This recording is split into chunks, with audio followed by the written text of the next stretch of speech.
अस्सलाम वालेकुम everyone, my name is Hammad. जैसे कि हमने एक पाइथन की सीरीज स्टार्ट की थी। पहली वीडियो के अंदर हम लोगों ने पाइथन के इंट्रोडक्शन, उसके इंस्टॉलेशन और वेरिएबल्स एंड टाइप्स को कवर किया था। बेसिकली हमारी सेकंड वीडियो सीरीज की, जिसके अंदर हम लोग ऑपरेटर्स को देखेंगे और इनपुट के कीवर्ड को देखेंगे कि ऑपरेटर्स क्या होते हैं, कितनी तरह के ऑपरेटर्स होते हैं पाइथन के अंदर, और इनपुट का कीवर्ड क्या काम करता है पाइथन के अंदर। तो बहुत इंफॉर्मेटिव वीडियो होने वाली है। और अगर आपने लास्ट वाली वीडियो नहीं देखी तो आप उसको लाजमी देखना, जिसके अंदर मैंने उसकी इंस्टॉलेशन करवाई है। वो इंस्टॉलेशन मैंने आगे जाके जो हम जो सीरीज स्टार्ट करेंगे एजेंटिक की आएगी उस हिसाब से कराई है। तो वो वीडियो आपकी बहुत इंफॉर्मेटिव होगी, जिसके अंदर मैंने आपको सारी चीजें बताई हैं कि आगे पाइथन को सीख के आप क्या क्या चीजें कर सकते हो। ठीक है, तो आज की इस वीडियो को स्टार्ट करते हैं। और इसके साथ ही मैं एजेंटिक की सीरीज स्टार्ट कर रहा हूँ, उसको भी आप लोग साथ साथ कवर कर सकते हैं। आज की इस वीडियो के अंदर हम देखेंगे टाइप्स ऑफ ऑपरेटर्स। ठीक है, कितनी तरह के ऑपरेटर्स होते हैं पाइथन के अंदर। फिर हम देखेंगे कि टाइप कन्वर्जन, कि किस तरह आप टाइप को चेंज कर सकते हो पाइथन के अंदर। ठीक है, खुद, और टाइप किस तरह खुद ब खुद चेंज होती है पाइथन के अंदर, ये चीज़ देखेंगे। तो उसके बाद हम देखेंगे कि इनपुट क्या होता है पाइथन के अंदर, किस तरह आप यूजर से इनपुट ले सकते हो पाइथन के अंदर। ठीक है, लास्ट वीडियो के अंदर हम लोगों ने क्या किया था? लास्ट वीडियो के अंदर मैंने आपको बताया था कि पाइथन की जो ये सीरीज थी उसको करने के बाद आप कितने कैपेबल हो जाओगे, किस किस फील्ड में जा सकते हो, प्रोग्रामिंग के अंदर पाइथन क्यों यूज होती है। ठीक है, पाइथन है क्या, पाइथन का फर्स्ट प्रोग्राम हमने रन किया था, कौन से कैरेक्टरिस्टिक यूज होते हैं पाइथन के अंदर। ठीक है, और ये आइडेंटिफायर्स क्या होते हैं, जो हमारे वेरिएबल्स होते हैं, हम किस तरह वेरिएबल्स बना सकते हैं, क्या रिस्ट्रिक्शंस हैं, कौन सी चीज़ें हमें अलाउ होती हैं। उसके बाद हमने देखा था कितनी तरह की डेटा टाइप्स होती है पाइथन के अंदर। ठीक है, हर एक चीज़ डिटेल से मैंने आपको बताई थी। फिर मैं आपको बताया था कि कितनी तरह के कीवर्ड्स होते हैं पाइथन के अंदर। उसके बाद हमने कमेंट्स को देखा था, पाइथन के अंदर कमेंट्स क्या होते हैं। सो आज की वीडियो से हम लोग स्टार्ट करेंगे ऑपरेटर्स। ठीक है, तो पिछली वीडियो बहुत इंफॉर्मेटिव है, और उसके मैंने एजेंटिक एआई के रिलेटेड भी मैंने आपको इंस्टॉलेशन करवाई थी, किस तरह आपने कौन सा वर्जन डाउनलोड करना है। ठीक है, ताकि आगे जाके हमें प्रॉब्लम ना हो। और मोस्ट इंपॉर्टेंट थिंग, कि मैंने लास्ट दो वीडियोस अपलोड किए कि जो बहुत ज़्यादा इंपॉर्टेंट है। एक ही हमारे पास कर्सर वाली है। ठीक है, cursor code editor is a game changer for developers. अब कर्सर आपके पास एक वीएस कोड की तरह कोड एडिटर है, जो आगे जाके हम लोग यूज़ कर रहे होंगे। ठीक है, आज की इस वीडियो में तो नहीं यूज़ करेंगे। ठीक है, हम अपने प्रोजेक्ट्स के अंदर और आगे आने वाले जो भी प्रोजेक्ट्स होंगे उनके अंदर कर्सर को यूज़ करेंगे। बेसिकली कर्सर आपके पास बहुत इंपॉर्टेंट है। अगर आप इस वीडियो को देख लोगे आपको पता चल जाएगा कि कर्सर कितनी कमाल की चीज़ है। और उसके बाद फिर मैंने जिस तरह आपको बताया था कि मैं एजेंटिक एआई की सीरीज पाइथन के साथ स्टार्ट करूंगा, तो मैंने वो सीरीज स्टार्ट कर दी है। इसको आप देख सकते हो। ठीक है, आपने वोट करना है यहाँ पे। मैंने आपसे पूछा है कि किस तरह हम लोग एजेंटिक एआई को लेके चलेंगे। ठीक है, तो आपने यहाँ पे वोटिंग लाजमी करनी है। बहुत जल्द इसकी पहली वीडियो हमारे पास आ जाएगी। एक वीडियो आ गई जिसके अंदर मैंने अनाउंसमेंट की है, चीज़ों के बारे में बताया। फर्स्ट वीडियो, ठीक है, बिल्कुल प्रॉपर तरीके से मैं जल्द अपलोड कर दूंगा। आ जाते हैं। ठीक है, ऑपरेटर्स को देख लेते हैं, अपना प्रोग्राम चला लेते हैं। ठीक है, ये हमारी वो फाइल थी। राइट क्लिक करेंगे, ओपन विद कोड करेंगे। अच्छा, अभी फिलहाल आज हम इसको ना वीएस कोड में चलाएंगे, लेकिन आने वाली वीडियोस के अंदर हम लोग कर्सर पे कोडिंग करेंगे। तो ये हमारा वो लास्ट प्रोग्राम था जिसके अंदर आप लोगों ने डेटा टाइप्स को देखा था, आप किस तरह डेटा टाइप्स फाइंड कर सकते हो। तो एक दफ़ा इसको भी चला लेते हैं, यहाँ से हम फाइल को रन कर लेंगे। अब देखो, आपकी मर्जी है, अब यहाँ से इधर से भी फाइल को रन कर लो, या नीचे आपको मैंने कमांड बताई थी। कमांड क्या है? पाइथन, और उसके बाद आपकी फाइल का नेम। जैसे कि अभी मुझे अगर इस फाइल को नीचे कमांड से चलाना है तो मैं क्या करूँगा, Python index dot p y. ठीक है, तो मैं लिखूंगा पाइथन इंडेक्स डॉट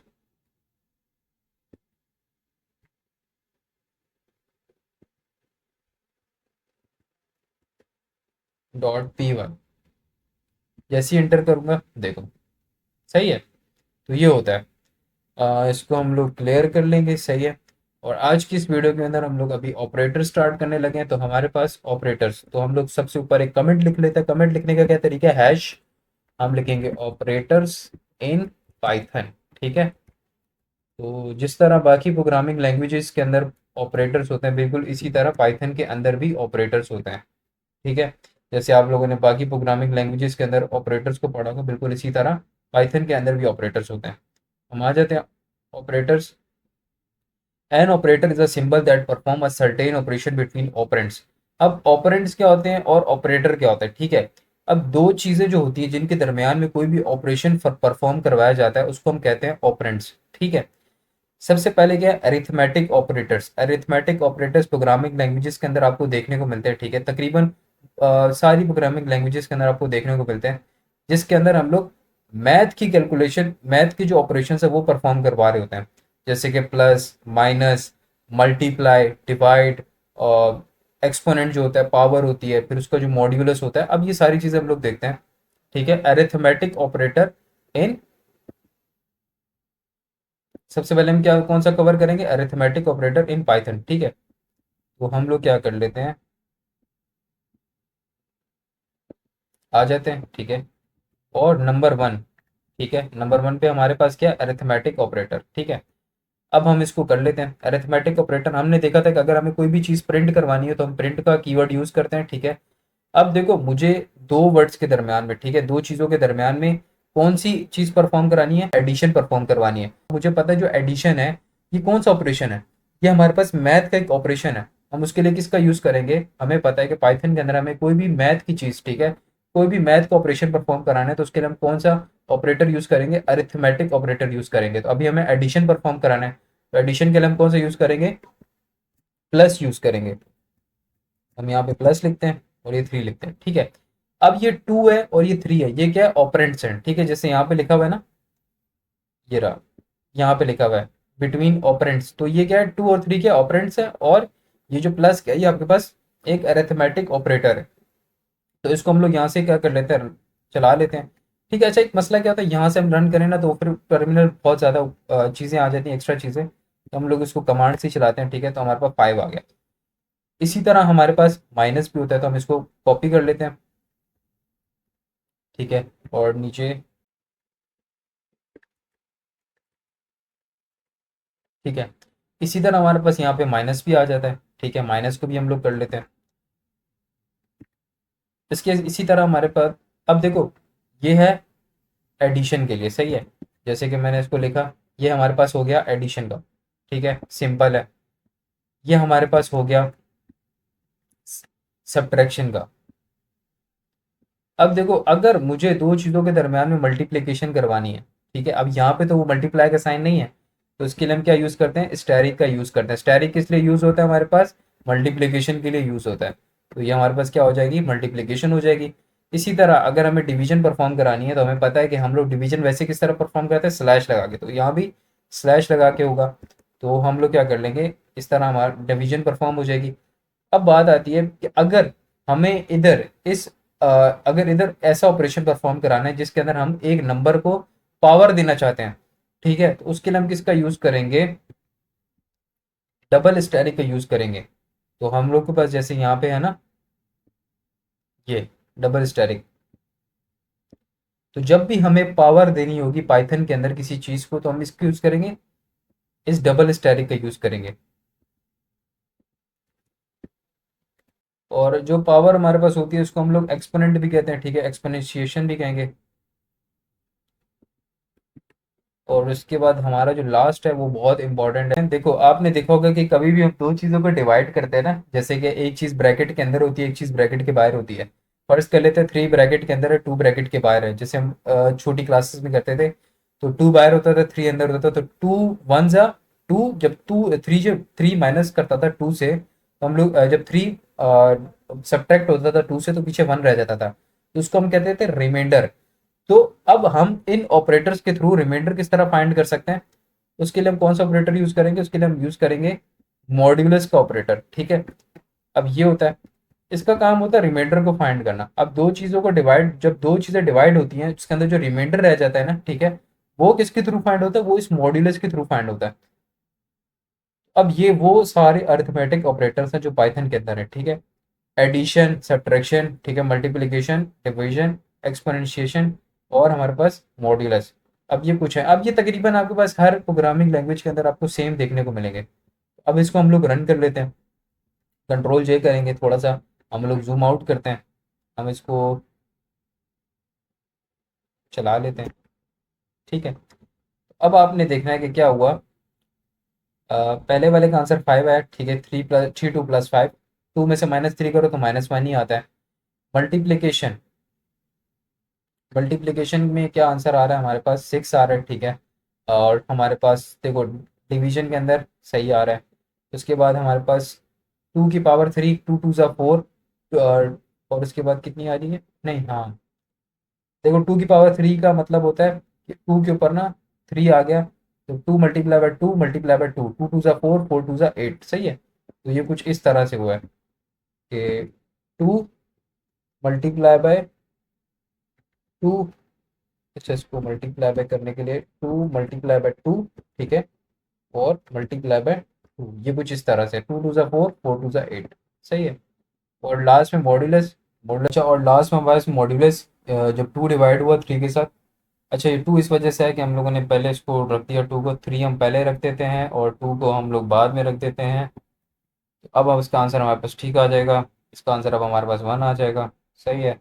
क्योंकि ये जो वैल्यू होती है ना हमारे पास, जो बाहर दूसरे नंबर पे ये बाहर होती है, और ये जो अंदर वाली होती है ना पहले नंबर पे, ये अंदर होती है। तो ये देखो नॉर्मल से हमारे पास क्या थे, अरिथमेटिक ऑपरेटर्स थे, ठीक है, बिल्कुल सिंपल से। तो ये थे हमारे पास अरिथमेटिक ऑपरेटर्स, ठीक है। देखो कोर कॉन्सेप्ट ये होता है कि आप लोगों ने इनको अच्छे से समझना है, याद रखना है कि ये ऑपरेटर्स होते हैं, क्योंकि आगे जाके जो भी आप लोग प्रोग्राम परफॉर्म कराओगे ना, ठीक है, कोई भी आप प्रोजेक्ट बनाओगे, कोई भी आप करोगे ना, प्रोजेक्ट होता है जिसके अंदर आप लोग इनको यूज़ करोगे, तो आपको पता होना चाहिए कि कितने ऑपरेटर्स हैं, ताकि आप लोग इनको आसानी से यूज़ कर सको।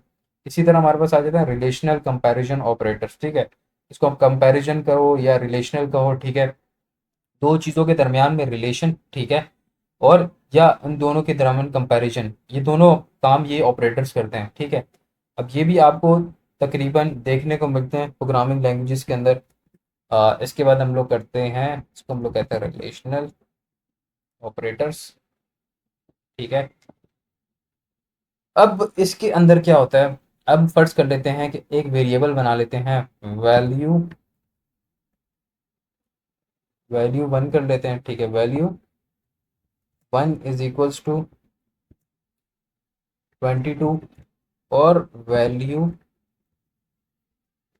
2 = 33, सही है, सिंपल सा।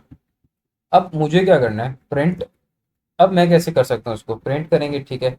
अब मुझे फर्ज करते हैं कि मुझे कंपैरिजन करना है कि वैल्यू 1 वैल्यू 2 से बड़ी है या छोटी है। तो मैं क्या कर सकता हूँ, मैं क्या करूँगा, मैं बोलूँगा कि ये जो मेरी वैल्यू है, ठीक है, वैल्यू 1 == वैल्यू 2। एक चीज़ याद रखना, हम लोग वैसे जब इंग्लिश के अंदर किसी चीज़ के अंदर देखते हैं ना, इंग्लिश के अंदर जब हम कुछ करते हैं कि यार ये चीज़ इसके बराबर है या नहीं है, तो हम क्या करते हैं, हम बोलते हैं कि यार ये चीज़ इसके बराबर है या नहीं, सिंगल लगाते हैं। लेकिन प्रोग्रामिंग लैंग्वेजेस के अंदर क्या होता है, आपके पास ये == लगता है, सही है, कंपैरिजन करने के लिए। जब आप सिंगल लगाते हो, सिंगल का मतलब होता है आप चीज़ असाइन कर रहे हो, ठीक है, ये चीज़ इसके इक्वल है, ठीक है।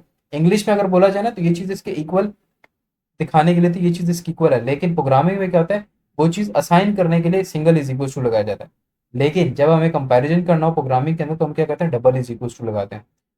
अब देखो 22 33 के इक्वल है, हमें पता है नहीं है, लेकिन हम किसके थ्रू पता लगवा सकते हैं, हम इस == के ऑपरेटर के थ्रू पता लगवा सकते हैं, जो कि हमारा किस में आता है, रिलेशनल ऑपरेटर में आता है।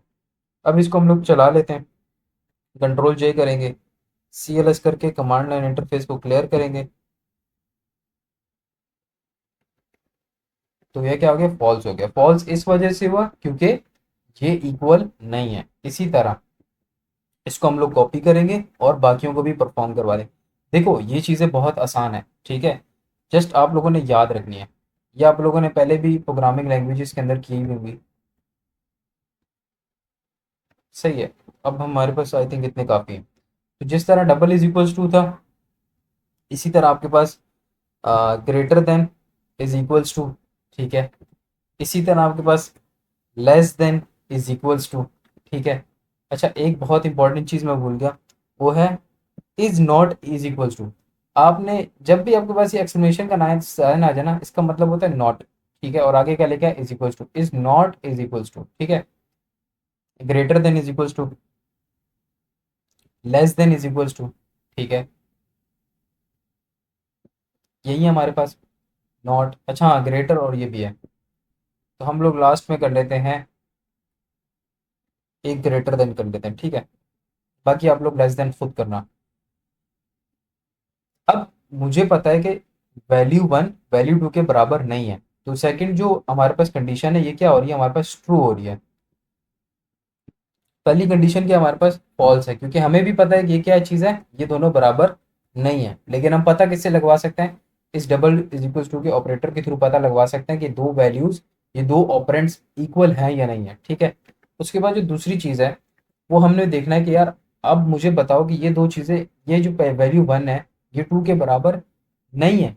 ठीक है, अगर मुझे इस तरह की कोई कंडीशन लगानी है, ठीक है, कहीं मुझे बताना है कि अगर ये चीज़ इसके इक्वल नहीं है तो तुम ये परफॉर्म कराना, तो मैं किसका यूज़ करूंगा, मुझे इस ऑपरेटर का यूज़ करना पड़ेगा।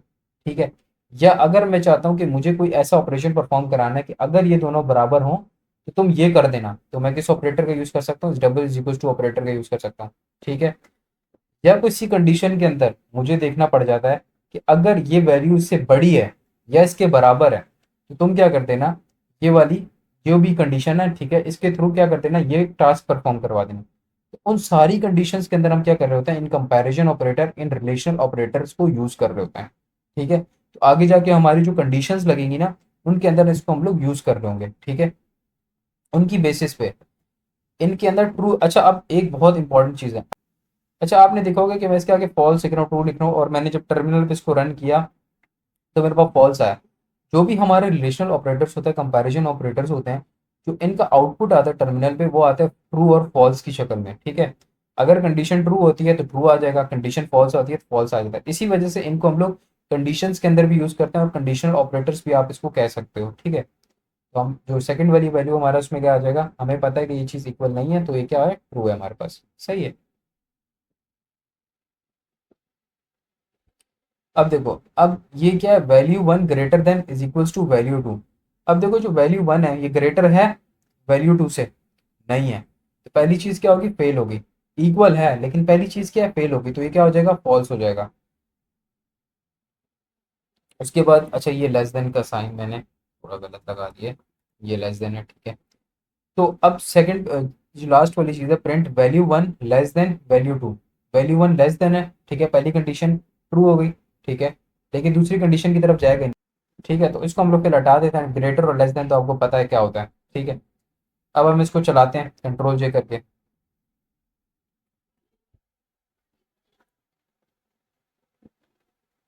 ये देखो वैल्यू जो वन है ना, value one greater than is equal to value two, ना वो ग्रेटर है ना वो बराबर है। ठीक है, लेकिन वो इज इक्वल टू वाली कंडीशन को नहीं देखेगा, वो पहली वाली कंडीशन को देखेगा कि वो ग्रेटर है, ग्रेटर नहीं है, वैल्यू वन लेस देन है, तो उसने क्या कर दिया, फॉल्स दे दिया।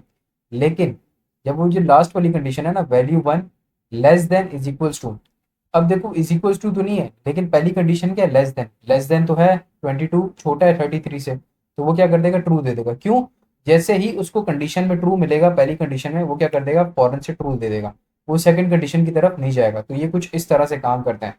बहुत सारों को क्या होता है, ये greater than is equals to less than is equals to के अंदर प्रॉब्लम होती है, तो वो क्या होता है कि पहली कंडीशन अगर ट्रू हो रही होती है ना, तो वो फौरन क्या कर देगा, ट्रू रिटर्न कर देगा। अगर पहली कंडीशन फॉल्स हो रही होती है, वो फौरन क्या कर देगा, फॉल्स रिटर्न कर देगा। सही है, तो ये थे हमारे रिलेशनल, ठीक है, कंपैरिजन बोलो, ठीक है, ऑपरेटर्स। उसके बाद होते हैं हमारे असाइनमेंट ऑपरेटर्स। जिस तरह मैंने अभी आपको दिखाया ना, आपको कोई भी चीज प्रोग्रामिंग के अंदर, ठीक है, असाइन करनी हो एक चीज दूसरे को, तो हम लोग क्या करते हैं, इज इक्वल्स टू का यूज करते हैं। ठीक है, तो हम लोग अब आ जाते हैं असाइनमेंट ऑपरेटर्स की तरफ।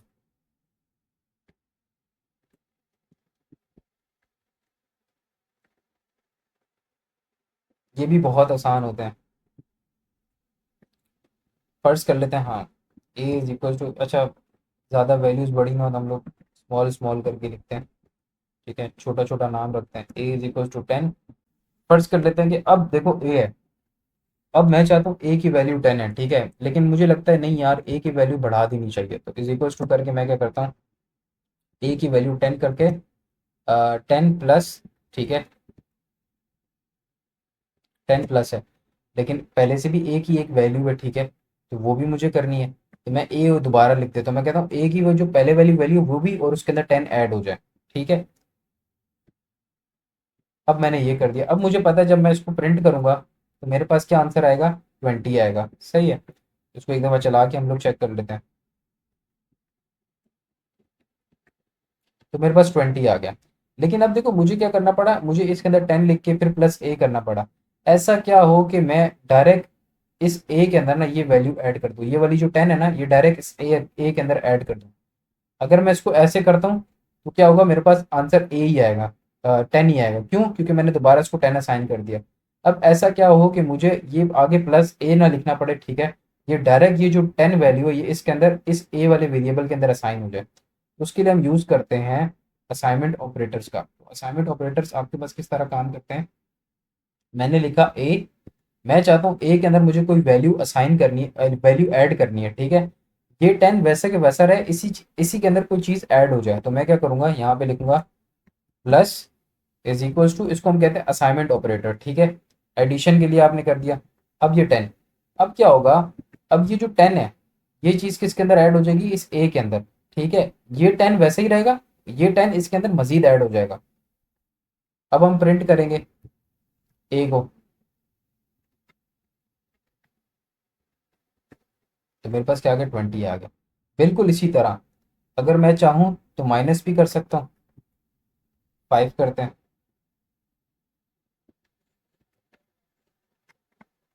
अब क्या आंसर आएगा, 5 आ जाएगा।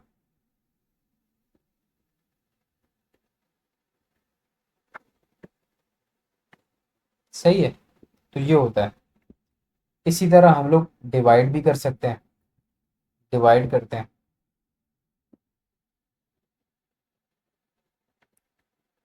तो 2 आंसर आ जाएगा। इसी तरह हम लोग मल्टीप्लाई भी कर सकते हैं, तो मल्टीप्लाई के लिए हम किसका यहाँ साइन यूज करते हैं, स्टेरिक का साइन यूज करते हैं, ठीक है। देखो 50 आ गया। इसी तरह हम लोग मॉड्यूलस को भी कर सकते हैं, कि मॉड्यूलस में क्या होगा, 10 अंदर चला जाएगा वो बाहर आ जाएगा।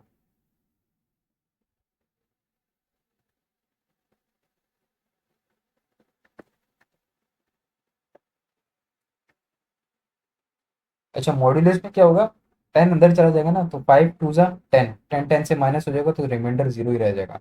सही है। इसी तरह हम पावर भी कर सकते हैं, तो पावर के लिए हम किसको यूज़ करते हैं, डबल स्टेरिक को यूज़ करते हैं।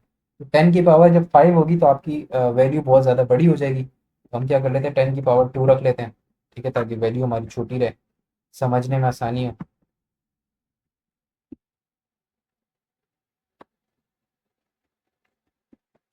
तो 100, 10 की पावर 2 यानी कि 10 की पावर जब 2 होगी ना ऊपर, 10 की पावर 2 मतलब यानी कि 10 मल्टीप्लाई बाय 10, सही है। तो 10 की पावर 10 मल्टीप्लाई बाय 10 क्या हो गया, हमारे पास 100 आ गया। तो ये थे हमारे असाइनमेंट ऑपरेटर्स, जिसके अंदर हम क्या करते हैं, अगर एक वैल्यू के अंदर कोई और चीज़ वैल्यू ऐड करनी है या उसके अंदर कोई चीज़ परफॉर्म करानी है तो उसे अलग से ना कराना पड़े, डायरेक्ट हम इन असाइनमेंट ऑपरेटर्स के थ्रू करवा सकते हैं, सही है। तो ये इनका होता है कि हमें कोई चीज़ किसी को असाइन ना करनी पड़े दोबारा से, ठीक है, हम लोग डायरेक्ट असाइनमेंट ऑपरेटर यूज़ करके उस ऑपरेशन को परफॉर्म करा सकें। जैसे कि मुझे क्या करना है, एक वैल्यू है, ठीक है, ए के अंदर 10 है, ठीक है। अब मैं चाहता हूँ कि इसके अंदर मुझे दोबारा रीअसाइन करके एडिशन ना करनी पड़े, तो मैं डायरेक्ट असाइनमेंट ऑपरेटर को यूज़ करके वो वैल्यू उसके अंदर जो एग्जिस्टिंग वैल्यू उसके अंदर ऐड कर सकता हूँ। उसके अंदर उसकी एग्जिस्टिंग वैल्यू के अंदर वो चीज़ उसको पावर भी दे सकता हूँ, उसको ऐड भी कर सकता हूँ, उसको सब्ट्रैक्ट भी कर सकता हूँ, उसको डिवाइड भी कर सकता हूँ। जो ऑपरेशन मुझे करना है वो कर सकता हूँ, किसके थ्रू, इन असाइनमेंट ऑपरेटर्स के थ्रू। वो आ जाते हैं logical operators. Logical operator is very important, ये आगे जाके आपके बहुत काम आएंगे। लॉजिकल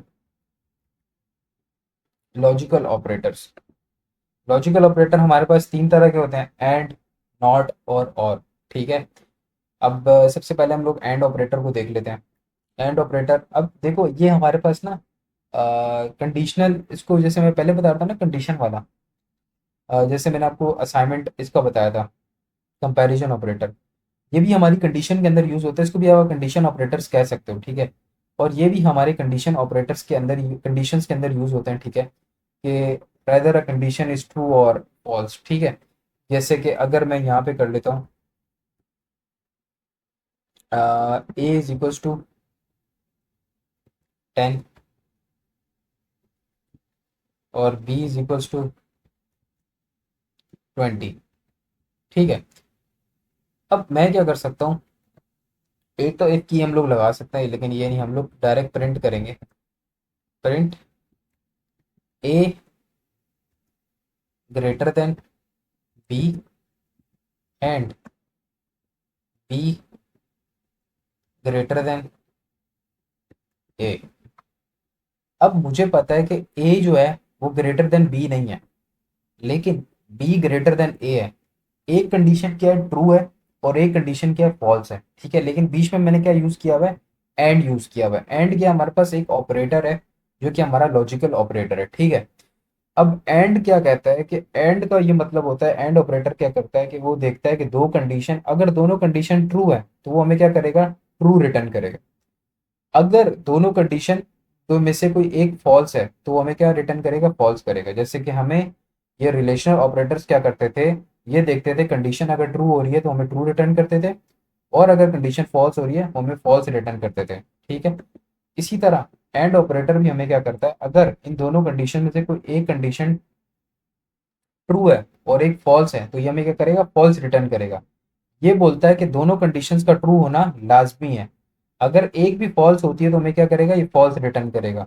अगर मैं कंट्रोल जे करके इसको रन करूं तो ये मुझे फॉल्स दे रहा है। क्यों दे रहा है, क्योंकि एक कंडीशन इसके अंदर क्या है, फॉल्स है, जो कि पहले वाली है। अगर इसको भी मैं लेस देन कर दूं, अब क्या हो जाएगी, ये मुझे ट्रू रिटर्न करेगा। पहले हम लोग सी एल एस कर लेते हैं, उसके बाद जब हम इसको चलाएंगे तो हमने सिर्फ इसने हमें ट्रू रिटर्न किया। सही है, इसी तरह हमारे पास, थोड़ा कंट्रोल जूम आउट करेंगे, इसी तरह हमारे पास आता है और ऑपरेटर।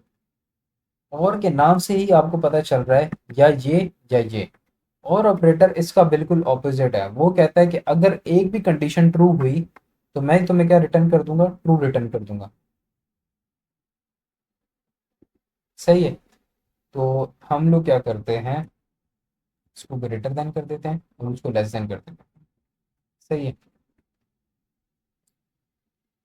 अच्छा। अब इसके अंदर एक छोटा सा ना आपको एक चीज समझनी पड़ेगी। ठीक है, पहली चीज क्या है, पहली चीज फॉल्स है, देखें। दूसरी चीज ट्रू है। और ऑपरेटर, बाकी प्रोग्रामिंग लैंग्वेजेस के अंदर भी ये चीज देखी जाती है कि और ऑपरेटर के अंदर अगर पहली वाली कंडीशन ट्रू होती है ना, ठीक है, तो वो आपको फौरन क्या कर देगा, ट्रू रिटर्न कर देगा। लेकिन अगर पहली वाली चीज फॉल्स होती है, ठीक है, तो वो आपको फॉल्स रिटर्न कर देगा। और का मतलब होता है या ये कंडीशन ट्रू होनी चाहिए या ये कंडीशन ट्रू होनी चाहिए, लेकिन उसके अंदर जो मेन चीज होती है ना, वो पहली वाली कंडीशन ही होती है। जैसे कि अगर हम यहाँ पे देखा जाए ना, अगर मैं इसको कर दूं यहाँ से लेस देन, ठीक है, और इसको यहाँ से कर दूं ग्रेटर देन, अब हमारे पास ये देगा ट्रू। ठीक है, तो ये जो और ऑपरेटर है, ये बहुत सारों का कॉन्सेप्ट ये खराब हो जाता है कि ये वाला और का मतलब तो यही होता है ना कि ये वाली कंडीशन ट्रू होनी चाहिए, ये वाली। लेकिन ये वाली का मतलब कि पहली वाली कंडीशन ट्रू होनी चाहिए या फॉल्स होनी चाहिए, तो पहली वाली कंडीशन के बिहाफ पे चीजें होती हैं। यहाँ पे क्या होता है, यहाँ पे दोनों कंडीशंस को देखा जाता है, लेकिन और ऑपरेटर में देखा दोनों को चाहता है, लेकिन पहली वाली कंडीशन के बिहाफ पे डिसीजन लिया जाता है कि अगर पहली वाली कंडीशन ट्रू है, ठीक है, तो वो ट्रू कर देगा। अगर पहली वाली फॉल्स है तो वो फॉल्स कर देगा, वो दूसरी कंडीशन की तरफ नहीं जाएगा। ठीक है,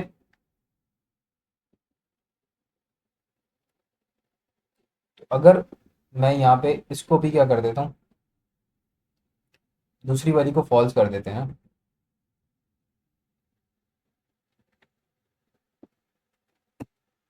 ठीक है, ताकि कंफर्मेशन हो जाए हमारे पास। सही है, इसके बाद हम लोग लास्ट है हमारे पास not. Not is very important. Not use होता है हमारे पास, देखो नॉट ऑपरेटर जो होता है ना हमारे पास, वो कंडीशन को चेंज करने के लिए होता है। ठीक है, जैसे कि हमारे पास आंसर आया ट्रू, हम चाहते हैं ट्रू को हम फॉल्स में चेंज कर दें, तो उसके लिए हम किसको यूज करेंगे, नॉट ऑपरेटर को। जैसे कि प्रिंट करते हैं, प्रिंट में हम बोलते हैं not A less than B. अब बजाय आपको ए लेस देन बी, आपको ऐसा लगेगा कि आप बोल रहे हो कि not A less than B, यानी कि ए बी के इक्वल, बी से लेस देन नहीं है। ठीक है, लेकिन इसका ये मतलब नहीं है। इसका ये मतलब है कि ये जो ए एंड बी है ना, ठीक है, अगर ए लेस देन बी है तो वो हमें क्या रिटर्न करेगा, ट्रू रिटर्न करेगा। ठीक है, ये जैसे कि ए लेस देन बी है तो हमें क्या रिटर्न करेगा, ट्रू। लेकिन जो ये नॉट है ना, ये क्या करेगा, उस ट्रू को किस में कन्वर्ट कर देगा, फॉल्स में कन्वर्ट कर देगा। अगर हम इसको चेक करें तो ये देखो फॉल्स में कर देगा। ऊपर वाली चीज़ों को हम लोग मिटा देते हैं, दोबारा से इसको चेक करते हैं, सी एल एस, ठीक है, या इसको मैं हटा देता हूँ ना, एक काम करते हैं हम लोग, डायरेक्ट यहाँ पे लिख देते हैं ट्रू। तो ट्रू लिखने का क्या तरीका है, TRU ट्रू। अभी हम इसको चला लेते हैं, तो अब हमें क्या कर देगा, फॉल्स कर देगा। और अगर इसको मैं फॉल्स कर दूं तो ये हमें क्या कर देगा, ट्रू कर देगा। तो ये इसका कमाल है, तो ये कंडीशंस को चेंज कर देता है। तो ये थे हमारे पास सारे ऑपरेटर्स। आई होप आपको ऑपरेटर्स समझ आएंगे। देखो बहुत आसान है ऑपरेटर्स, ठीक है, जितनी प्रैक्टिस करोगे उतने आपको आएंगे। तो ये देखो, ये आपके पास मौजूद है। आप इनकी जस्ट एग्जांपल, आप ना जब चैट जीपीटी को क्वेश्चंस दो, ठीक है, कि give me a task about arithmetic operator in Python, give me a task of relational related to relational operators, comparison operators in Python, वो आपको एक छोटा सा टास्क देगा। उस टास्क को आप परफॉर्म करो, इससे आपकी प्रैक्टिस होगी। वैसे तो ये बहुत आसान होते हैं, ठीक है। ये वो ऑपरेटर्स हैं जो हम लोग ज्यादातर यूज कर रहे होंगे पाइथन के अंदर। इसके बाद हम आ जाते हैं टाइप कन्वर्जन। टाइप कन्वर्जन भी बहुत हमारे पास इंपॉर्टेंट है, ठीक है। अब यहाँ पे दो सिनेरियोज आते हैं टाइप कन्वर्जन के अंदर। दो सिनेरियोज कुछ इस तरह के आते हैं हमारे पास कि एक टाइप कन्वर्जन ऑटोमेटिकली पाइथन का इंटरप्रेटर खुद कर रहा होगा, ठीक है। एक हमें खुद करनी पड़ेगी। हम जो खुद करते हैं, फोर्सली खुद करते हैं, उसको हम लोग कहते हैं टाइप कास्टिंग, ठीक है। पहले हम देखते हैं कि पाइथन के अंदर ऑटोमेटिकली जो चीज़ें हो रही होंगी वो टाइप किस तरह चेंज हो रही होगी। जैसे कि हम लोगों ने देखा था, यहाँ पर आते हैं, थोड़ा सा जूम कर लेते हैं, ठीक है। हम एक वेरिएबल है, ठीक है, उसके अंदर हम करते हैं इक्वल टू 10। एक वेरिएबल है, उसके अंदर हम क्या करते हैं, ऊपर तो हमने क्या कर दिया, एक इंटीजर दे दिया, ठीक है। नीचे हम दे देते हैं एक फ्लोटिंग वैल्यू। फ्लोटिंग वैल्यू अगर आपको नहीं पता तो आपको मेरी पहली वीडियो देखनी पड़ेगी, कि जिसके अंदर मैंने हर एक चीज़ डिटेल से बताई। फ्लोट आपके पास एक डेटा टाइप होती है, इसके अंदर हमारे पास क्या है, एक इंटीजर है, ठीक है। और ये हमारे पास क्या, एक फ्लोटिंग वैल्यू है, ठीक है। तो ये हमारे पास की डेटा टाइप क्या आ गई, इसकी डेटा टाइप हमारे पास आ गई फ्लोट, ठीक है। अब इसके अंदर लिखने का मकसद क्या है, देखो, अगर हम इन दोनों को प्लस करें ना, अब आपको लगेगा कि यार दोनों इंटीजर ही तो हैं। अगर ये दोनों इंटीजर होते तो इसकी ये डेटा टाइप अलग थोड़ी ना होती। इसके अंदर और इसके अंदर फर्क है। ये जो चीज़ है ये सुपीरियर है किससे, इससे। सुपीरियर का मतलब कि यार इसके अंदर ज़्यादा इंफॉर्मेशन है, किसके निस्बत, इसके निस्बत। अब इसके अंदर ज़्यादा इंफॉर्मेशन है ना, अगर आपसे कोई पूछे कि यार मुझे अपनी परसेंटेज बताओ, आप उसको बोलोगे मेरी परसेंटेज 60 है। वो आपको बोलेगा नहीं नहीं मुझे अपनी पूरी परसेंटेज बताओ, आप उसको बोलोगे मेरी परसेंटेज है 60 पॉइंट समथिंग। तो क्या, अब उसको जाके एक्यूरेट परसेंटेज पता चली। तो ये इसीलिए कहते हैं कि ये जो फ्लोटिंग वैल्यूज होती है ना, ये ज़्यादा सुपीरियर है इन इंटीजर वैल्यूज के पाइथन के अंदर, ठीक है। अगर मैं यहाँ पे प्रिंट करूँ ए प्लस बी,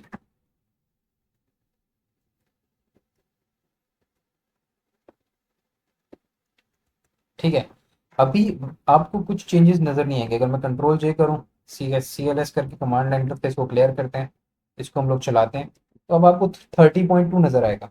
लेकिन अभी आपको कोई चीज़ नजर नहीं आएगी फर्क में। लेकिन जब हम इसको ना, इसकी टाइप मालूम करेंगे, मैंने आपको टाइप मालूम करने का तरीका बताया था, जब भी आपको किसी भी चीज़ की टाइप मालूम करनी है उसके पीछे टाइप लगा के उसको राउंड ब्रैकेट्स में कर देते हैं। जब, अब क्या होगा, अब इसकी टाइप आएगी। तो अब इसकी टाइप क्या आ गई, फ्लोट आ गई। जबकि एक इंटीजर है और एक फ्लोट है। अब यहाँ पे क्या हुआ है, अब यहाँ पे टाइप, इसने पाइथन ने क्या किया, पाइथन ने जो ए था उसकी टाइप को कन्वर्ट कर दिया, ठीक है, खुद ही, इसमें फ्लोट के अंदर। सही है, तो ये चेंजेस हुई हैं।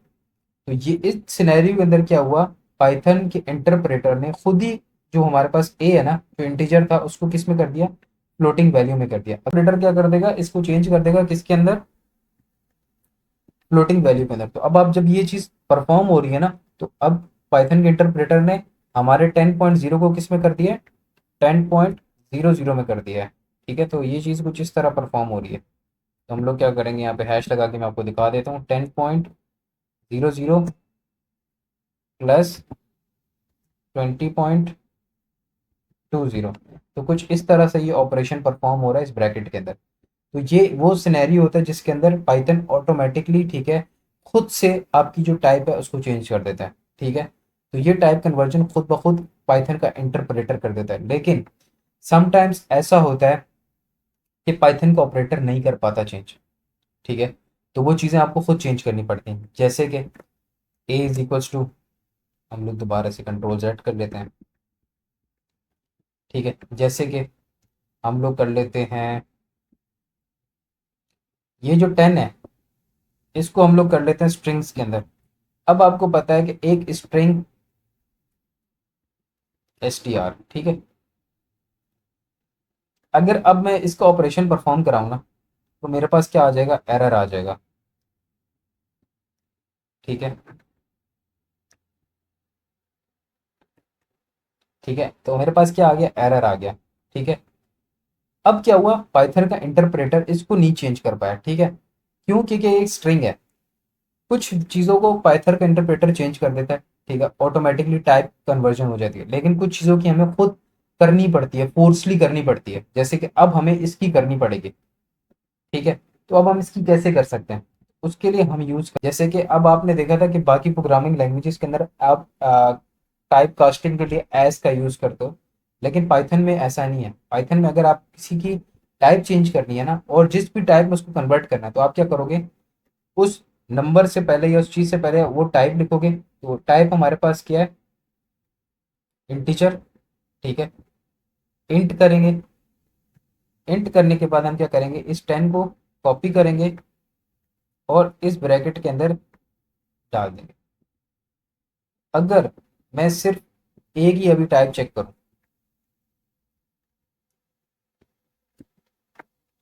वैसे मेरे पास टाइप क्या आनी चाहिए, एस टी आर, यानी कि स्ट्रिंग आनी चाहिए, लेकिन अभी मेरे पास क्या आएगी, इंटीजर आएगी। चेक करना, इंटीजर आ रही है। अगर मैं ये इंट हटा दूं तो मेरे पास क्या आ जाएगी, स्ट्रिंग आ जाएगी। मैं अगर इसको हटाता हूँ, थोड़ा सा जूम आउट करते हैं, ठीक है।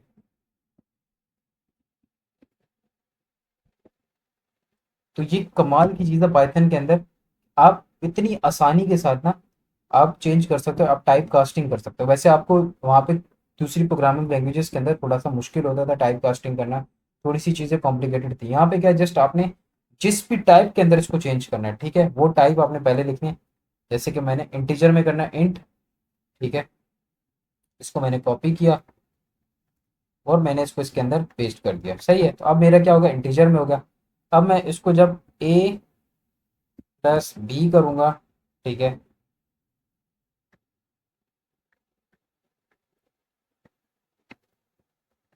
और पीछे से हम लोग क्या कर लेते हैं, टाइप को हटा देते हैं, क्योंकि हमने ऑपरेशन परफॉर्म कराना है, सही है। अब हमारे पास आंसर आ जाएगा इसका, तो देखो 30.2, सही है। अब एक चीज़ आप लोगों ने अच्छे से समझनी है, अब इसका ऐसा ऐसा हरगिज मतलब नहीं है कि इसके अंदर आप क्या करो, इसके अंदर आप लोग ना वर्ड्स लिखना शुरू कर दो। जैसे कि मैंने यहाँ पे लिख दिया हमाद, ठीक है, और फिर मैं ये ऑपरेशन परफॉर्म करा रहा हूँ, तो मेरे पास एरर ही आएगा। क्यों, देखो ये चीज़ भी वब परफॉर्म होती है जब आप इसके अंदर कोई एक सेंस वाली चीज़ हो, जैसे कि इसके अंदर कोई नंबर हो, तभी वो नंबर के अंदर ऐड हो पाएगा, वर्ड थोड़ी ना ऐड हो पाएगा। इस वजह से हम लोग चीज़ों को देखते हैं। और अगर मैं चाहता हूँ इसको मैं इसी फ्लोटिंग वैल्यू के अंदर चेंज करूँ, ठीक है, तो मैं क्या करूँगा, इसके पीछे लगा दूंगा फ्लोट, सही है। तो फ्लोट लगाऊंगा तो ये किस में कन्वर्ट हो जाएगा, एक फ्लोटिंग वैल्यू में कन्वर्ट हो जाएगा। और अगर इसको मैं चेक करूँ, तो अब ये क्या हो जाएगा, 11.00 हो जाएगा। तो टाइप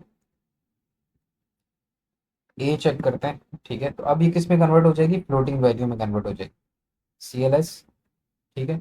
तो मेन मकसद ये है कि आपको बताना कि टाइप किस तरह चेंज होती है। ये इस तरह हम लोग टाइप को खुद चेंज करते हैं, और कभी कभी क्या होता है पाइथन के अंदर, टाइप पाइथन खुद चेंज कर देता है, ठीक है। लेकिन जिस सूरत में अगर एरर आए तो आप इस तरह टाइप कास्टिंग कर सकते हो। आपको जिस भी टाइप में कन्वर्ट करना है किसी भी चीज़ को, उसके पीछे उसकी टाइप लगाओ और उस वैल्यू को उसकी ब्रैकेट के अंदर पास कर दो, ठीक है, तो उस वैल्यू चेंज हो जाएगी उसकी टाइप के अंदर। तो ये कुछ इस तरह की टाइप कास्टिंग होती है पाइथन के अंदर, टाइप कन्वर्जन का हो, टाइप कास्टिंग का हो आप इसको, ठीक है। लास्ट चीज आज की जो हम लोग इस वीडियो के अंदर कवर कर रहे हैं वो है इनपुट। इनपुट की स्टेटमेंट क्यों यूज होती है, क्यों इनपुट का कीवर्ड यूज होता है पाइथन के अंदर। देखो बाकी प्रोग्रामिंग लैंग्वेजेस के अंदर भी आप अपने जो भी टास्क परफॉर्म कराते हो, ठीक है, उसके अंदर आप यूजर से इनपुट लेते हो। इसी तरह पाइथन के अंदर भी आप यूजर से इनपुट लेते हो, तो किसके थ्रू लेते हो, आप इनपुट से लेते हो, ठीक है, जो इनपुट का कीवर्ड है इसके थ्रू लेते हो, ठीक है। फर्ज कर लेते हैं हम लोग यहाँ पर आते हैं, हम लोग कहते हैं कि हमने यूजर से क्या करना है, एक इनपुट लेना है। इनपुट आपके पास जैसे प्रिंट की स्टेटमेंट होती है, बिल्कुल इसी तरह प्रिंट की एक स्टेटमेंट की तरह ही होता है। जैसे कि मैं यहाँ पे लिखता हूँ इंटर योर फर्स्ट वैल्यू, सही है, ये हो गया, सही है। अब मैं जब इसको रन करूंगा ना, तो अब मेरे पास क्या हुआ, एंटर योर फर्स्ट वैल्यू। अब आप बोलोगे ये तो बिल्कुल प्रिंट की तरह काम कर रहा है, इसने तो प्रिंट करके दे दिया। नहीं, ये प्रिंट की तरह क्या करेगा, वैल्यू को टर्मिनल पे प्रिंट तो करेगा। क्या होता है प्रिंट में, क्या होता है कि वो वैल्यू प्रिंट करके खत्म हो जाती है चीज। लेकिन इनपुट में क्या होता है कि आप क्या करते हो, इनपुट के अंदर यूजर से कोई वैल्यू लेते हो। लेकिन वैल्यू लेने से पहले अगर आप चाहते हो यूजर को कोई चीज शो कराना, कि यूजर वो चीज देख के वैल्यू इंटर करे, देन आप इनपुट के अंदर वो चीज यहाँ पे लिख देते हो। जैसे कि मैंने लिख दिया इंटर योर फर्स्ट नेम। अब क्या होगा, ये इनपुट क्या करेगा, इस वाली चीज को मेरे टर्मिनल में प्रिंट करेगा, ठीक है। जैसे कि इसने यहाँ पे प्रिंट कर दी इंटर योर फर्स्ट नेम। अब मेरी टर्मिनल पे ये इनपुट का जो ये है ना प्रोग्राम, ये अभी रन हो रहा है, ठीक है। अब मैं चाहूँ तो यहाँ पे लिख सकता हूँ टर्मिनल पे, जैसे कि मैं लिखूंगा हम्माद, इंटर लिखूंगा हम्माद, ठीक है। अब मेरा प्रोग्राम खत्म हो गया, सही है। अब क्या होगा, अब मेरा यहाँ पे प्रोग्राम खत्म हो गया। अब आप लोग बोलेंगे तो वो वैल्यू कहाँ शो हो रही है, वैल्यू तो शो ही नहीं हुई। तो वो वैल्यू शो कराने के लिए मुझे उसको किसी जगह सेव भी तो कराना पड़ेगा। उसके लिए मैं क्या करूँगा, ए इज इक्वल्स टू, मैं लिखता हूँ इनपुट, मैं यहाँ पे लिखता हूँ इंटर नेम, सही है, कॉलन, सही है। अब हम जब इसको रन करेंगे, इसको हम नीचे क्या कर लेंगे, प्रिंट भी करवा लेंगे, सही है, ताकि हमारे पास ये शो हो जाए।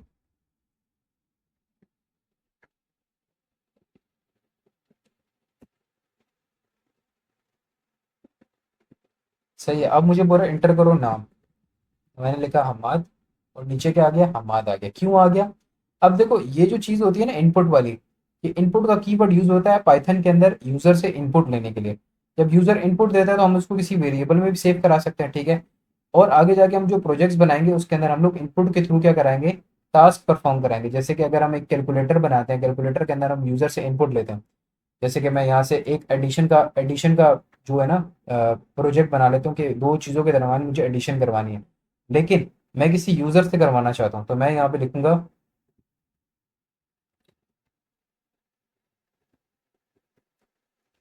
इंटर फर्स्ट वैल्यू,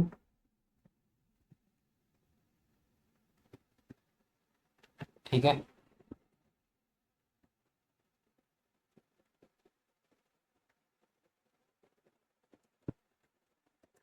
इसी तरह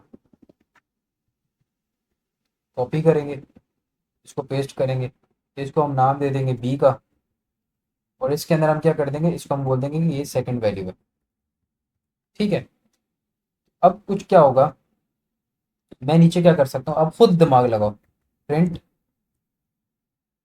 ए, तो ये बड़ा इशू है इसके अंदर, ए प्लस बी, सही है। अब खुद देखो, ए मैंने इनपुट लिया यूजर से, अब पहला इनपुट देगा, फिर मैंने बी दूसरा इनपुट लूंगा। मैं बोलूंगा अब दोनों जो वैल्यूज आएंगी वो जाहिर सी बात है इन दोनों वेरिएबल्स के अंदर सेव हो जाएंगी। उसके थ्रू मैंने क्या परफॉर्म करा दिया, एडिशन परफॉर्म करा दी, ठीक है। तो अब इसको चेक करते हैं ये चीज़ परफॉर्म होती है नहीं होती, CLS करेंगे, मुझे बोल रहा है डबल टू करेंगे, डबल टू करेंगे तो मेरे पास क्या आ गया। अच्छा, अब ये क्या होता है, अब आपने यहाँ पे एक और चीज़ बड़े अच्छे से समझनी है, यही चीज़ मैंने आप लोगों ने समझानी थी। अब देखो यहाँ पे इसने मुझे क्या कर दिया, डबल टू कर दिया। अब आपको पता है कि कभी भी आप किसी स्ट्रिंग की चीज को इस अगर करते हो ना, प्लस करते हो तो इस तरह का आंसर आता है, ठीक है। तो बाय डिफॉल्ट जो भी इनपुट ऐड होता है उसकी टाइप क्या बन जाती है, टाइप जो पाइथन का इंटरप्रेटर उसकी टाइप क्या कर देता है, स्ट्रिंग कर देता है। जैसे कि अगर मैं यहाँ पे देखूँ ना, मैं यहाँ पे लिखता हूँ टाइप ए, ठीक है, और कंट्रोल जे करता हूँ, मैं यहाँ पे लिखता हूँ, ये तो क्या हो गया, हमारे पास इंटीजर हो गया, ठीक है।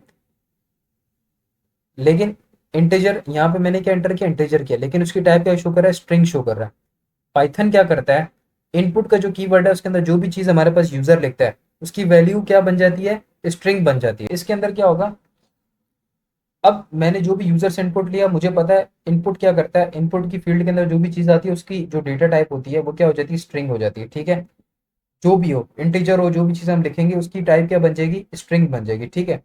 कुछ सिनेरियोज इस तरह के होते हैं कि आपको ना उसकी टाइप चेंज करनी पड़ जाती है। अब मैंने पीछे आपको बताया था कि टाइप कन्वर्जन किस तरह होती है, कि अब आप अगर खुद किसी चीज़ की टाइप चेंज करना चाहते हो तो उससे पहले आप क्या लगा देते हो, उसकी टाइप लगा देते हो, ठीक है। जैसे कि मैंने इंट लगा दिया, अगर मैं इस पूरी चीज़ को क्या कर दूं, इसके अंदर कर दूं, ठीक है। इसको भी क्या कर दूं, इंट करके इस पूरी चीज़ के अंदर कर दूं। तो अब इसकी क्या टाइप हो जाएगी, इसकी टाइप हो जाएगी इंटीजर, ठीक है। और अब मैं अगर इस टास्क को परफॉर्म कराऊं, फर्स्ट वैल्यू, सेकंड वैल्यू, अब अच्छा ये टाइप है, ठीक है, इसको हटा लेते हैं। तो अब मेरे पास क्या टाइप आई, इंटीजर आ गई। तो इसका मतलब अब हमारा टास्क क्या हो जाएगा, परफॉर्म हो जाएगा। तो यहाँ पे हमारी क्या काम आ गई, टाइप कास्टिंग काम आ गई। तो इस तरह जाके हमारे पास टाइप कास्टिंग और आगे भी काम आएगी।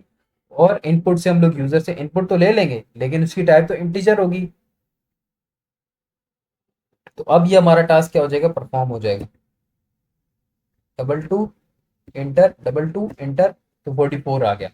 तो देखो टाइप कास्टिंग हमने देख लिया कि हमारी कहाँ इस्तेमाल हो सकती है, इनपुट का कीवर्ड कितना इंपॉर्टेंट है, कितनी आसानी से आप यूजर से इनपुट ले सकते हो, ठीक है। लेकिन मसला क्या आया, मसला ये आया कि जो भी इनपुट आएगा वो उस पाइथन का इंटरप्रेटर उसको किस में चेंज कर देगा, स्ट्रिंग में कन्वर्ट कर देगा। लेकिन हमें पता है कि टाइप कन्वर्जन, टाइप कास्टिंग किस तरह होती है। तो हम लोगों ने क्या किया, पीछे टाइप लगाई और इस पूरी चीज को उसके अंदर कर दिया। तो हम लोगों ने क्या कर दिया, इसकी टाइप आसानी से क्या कर दी, चेंज कर दी। तो आई होप आपको ये चीज़ बहुत अच्छे से समझ आई होगी। आज की इस वीडियो के अंदर हम लोगों ने इनपुट को भी देख लिया, ठीक है। अच्छा फ्लोट वही है ना, जो भी आपको जिस भी डेटा टाइप में कन्वर्ट करना है वो पीछे लिखोगे और उसके अंदर करोगे, हो जाएगा, ठीक है। टाइप कन्वर्जन को भी देख लिया, टाइप कास्टिंग भी देख लिया हम लोगों ने, कितनी तरह के ऑपरेटर्स होते हैं, ठीक है, उन सबको देख लिया। तो आपको इस वीडियो के अंदर ये सारी चीज़ें अच्छे से समझनी होगी। नेक्स्ट वीडियो के अंदर हम लोग नए टॉपिक्स को कवर करेंगे, ठीक है, साथ साथ प्रैक्टिस भी करेंगे, प्रोजेक्ट्स भी बनाएंगे, सही है। ये दो वीडियोस आप लोगों ने लाजमी देखनी है। एजेंटिक एआई मैंने स्टार्ट कर दिया, इसको आप लोगों ने लाजमी फॉलो करना है। और कर्सर को भी आपने लाजमी देखना है क्योंकि आने वाली वीडियो के अंदर हम जो भी कोडिंग कर रहे होंगे कर्सर के अंदर करेंगे। आज की वीडियो में इतना ही, मिलते हैं नेक्स्ट वीडियो में।